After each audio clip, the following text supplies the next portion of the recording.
Alors, la toute première fonction trigonométrique qu'on va étudier est la fonction sinus. Cette fonction-là, on est capable de la déterminer quand on calcule l'ordonnée d'un point trigonométrique en fonction de sa mesure d'angle en radian. Donc, ce qu'on fait, c'est que pour n'importe quel point dans notre cercle trigonométrique, on va s'intéresser en fait à sa hauteur à ce point-là, parce qu'on sait que n'importe quel point dans le cercle trigonométrique a comme coordonnées cos θ, sin de θ. Donc, la partie verticale, donc la partie ordonnée, c'est ce qui nous permet de déterminer le graphique que vous avez ici, donc l'espèce d'oscillation qu'on a ici à droite. Maintenant, comment on fait pour déterminer ça? Qu'un point, comme le point Pθ que j'ai représenté en rouge, en tournant tout autour de notre cercle, c'est pour ça qu'on appelle entre autres les fonctions trigonométriques des fonctions d'enroulement, parce que le point tourne autour de son cercle, donc c'est comme s'il s'enroulait autour. Alors, ce point-là, en faisant le tour complet de notre cercle et en partant de 0 radian et en parcourant tout le cercle, et je vais m'arrêter à des points remarquables pour illustrer tout ça, va trouver donc sa correspondance sur le graphique que nous avons ici à droite. Donc, débutons tout ça. Quand je pars au début à la première position, je suis à 0 radian. À 0 radian, la hauteur de mon point est de 0. C'est pour ça que vous avez ici un point de départ de ma fonction à 0 radian. Je me trouve à 0 d'ordonnée. Donc, j'ai une hauteur de point qui est de 0. Mon point tourne. Donc, je m'en vais dans ce sens-là, dans le sens anti-horaire. Quand je suis arrivée ici à la deuxième position remarquable, qui est l'angle de π sur 2 radian, eh bien, à cet emplacement-là, mon point a comme coordonnée 0, 1, puisque mon cercle a un rayon de 1. Donc, la hauteur de mon point est de 1. Et vous voyez qu'à π sur 2 radian, c'est effectivement le cas. Je me trouve dans mon graphique à une hauteur de 1. Donc, ça correspond bien à la position numéro 2 de l'angle remarquable.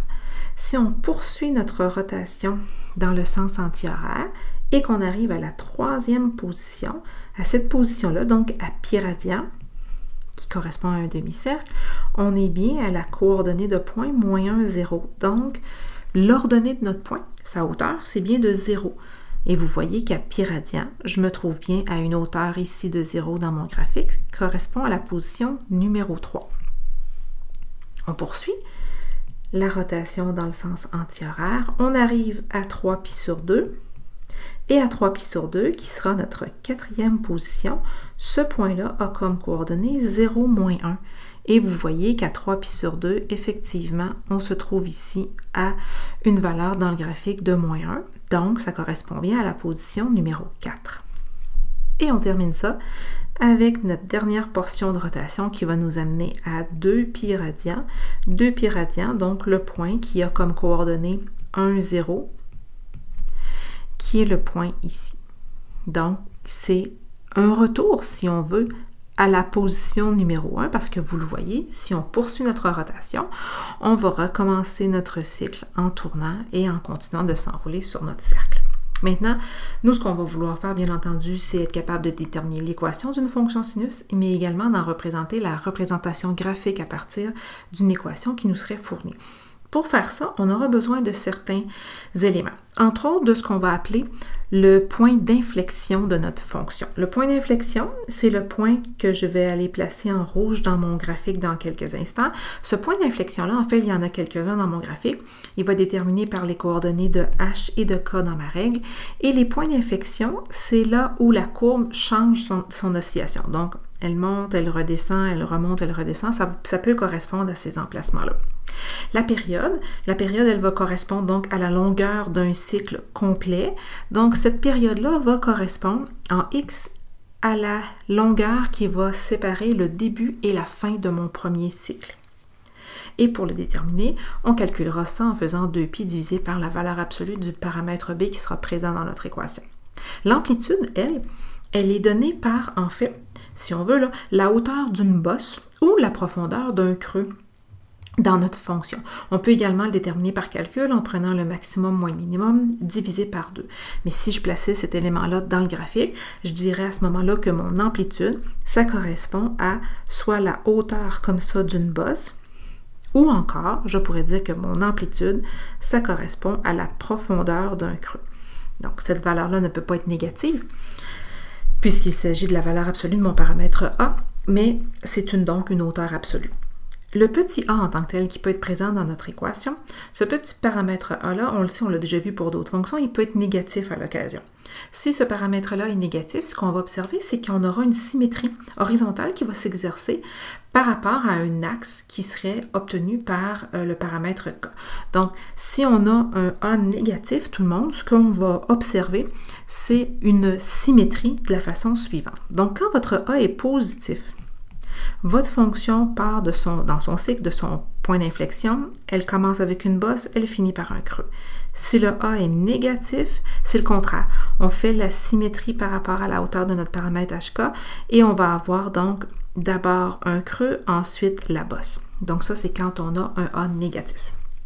Et on observe que plus la valeur absolue de notre paramètre b est grande, eh bien on va dire que la fonction swing vite. Donc ça veut dire que l'oscillation va se faire très rapidement. Si le b est grand, si votre b est petit comme valeur, on va plutôt avoir un étirement comme ça de notre fonction.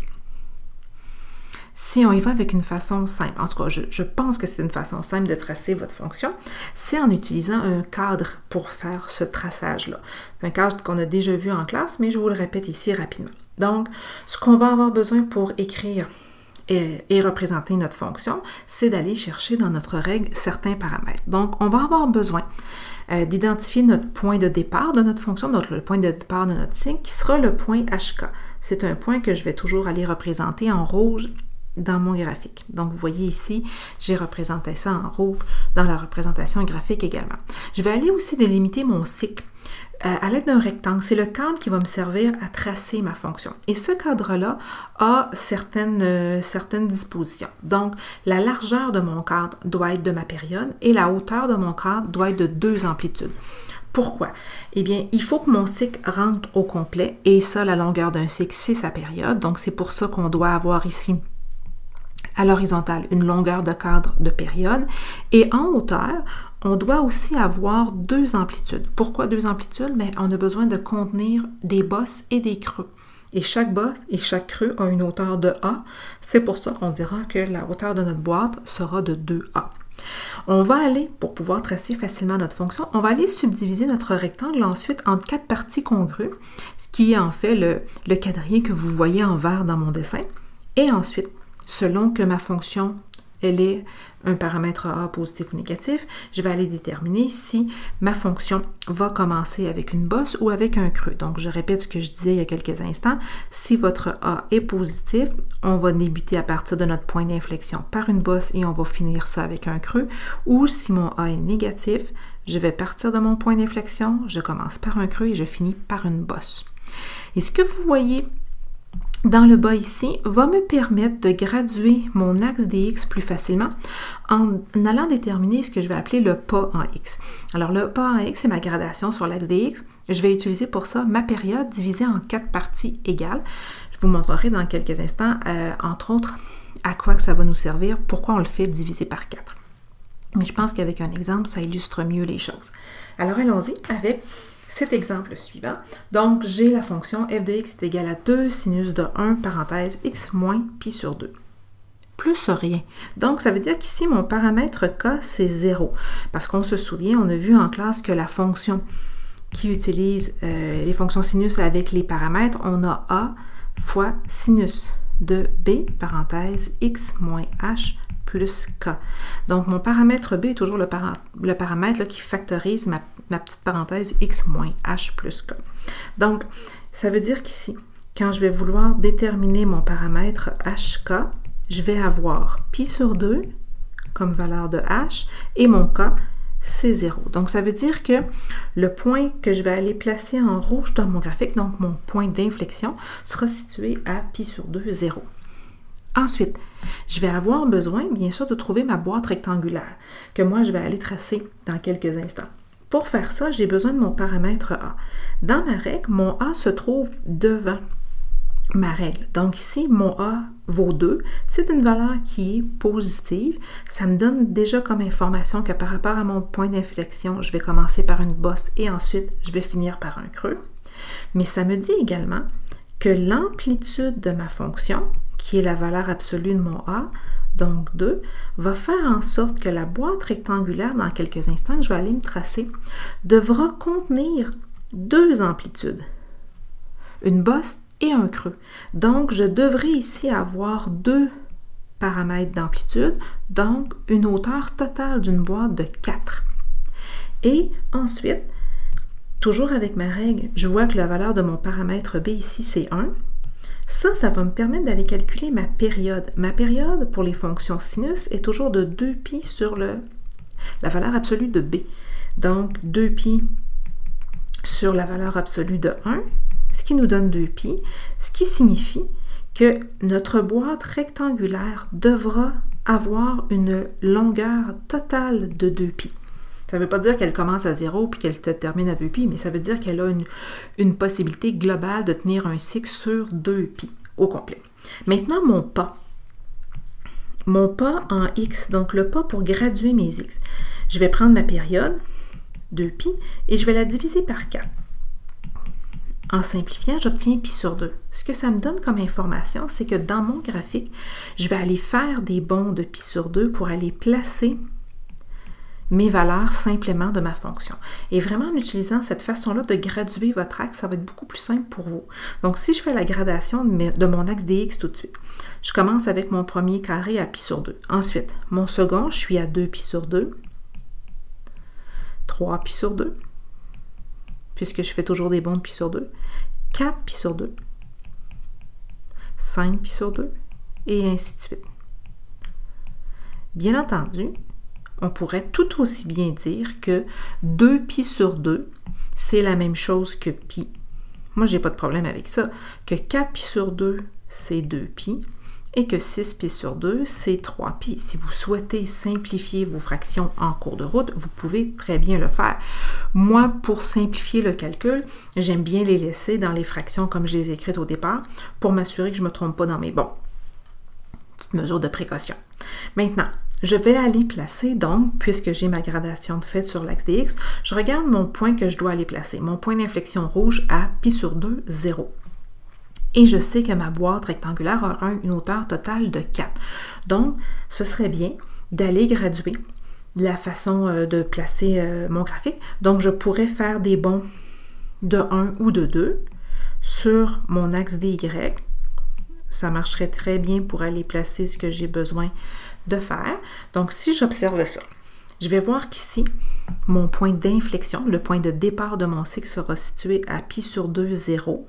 Donc, ici, avec ce qu'on s'était donné comme information il y a quelques instants, on sait que de là, on doit avoir une hauteur totale pour notre boîte, mais vraiment totale pour la boîte, de 4. Et j'observe ici que le point rouge, le point d'inflexion, est vraiment situé en plein milieu de la boîte. Donc, c'est pour ça que je vais monter au plus haut jusqu'à 2 et au plus bas, je descends jusqu'à -2. Ça me fait vraiment une hauteur globale de 4.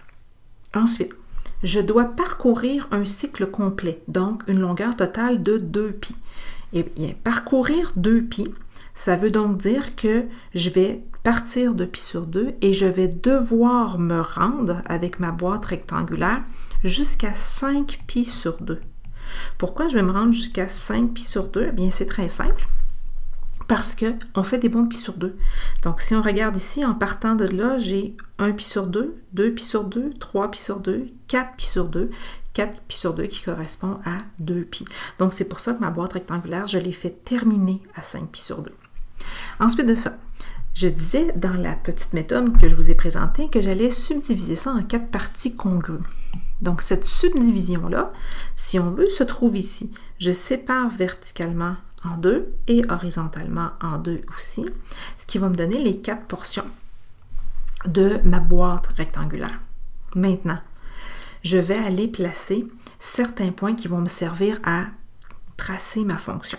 Donc, ma fonction va commencer à son point d'inflexion et dans la première moitié de ma boîte, elle va être rendue ici complètement haut. Pourquoi je sais qu'elle commence vers le haut? Parce qu'on avait dit, quand le A est positif, on part de notre point d'inflexion, on commence par une bosse, ensuite on finit par un creux. Donc là, je suis dans la portion qui monte, donc je pars de mon point d'inflexion. Dans la première moitié, je suis en haut. Ensuite, à mi-chemin, je reviens au centre. Dans la dernière portion, je suis en bas et je vais terminer ça au même niveau que mon point de départ. Et voyez-vous, avec ces points-là remarquables que je me place, je suis capable d'aller tracer ma courbe sans trop de problèmes. Ça me donne mon premier cycle. Si je voulais en avoir un autre, je pourrais poursuivre ma boîte rectangulaire à gauche et à droite et seulement aller reproduire cette façon-là de tracer ma fonction.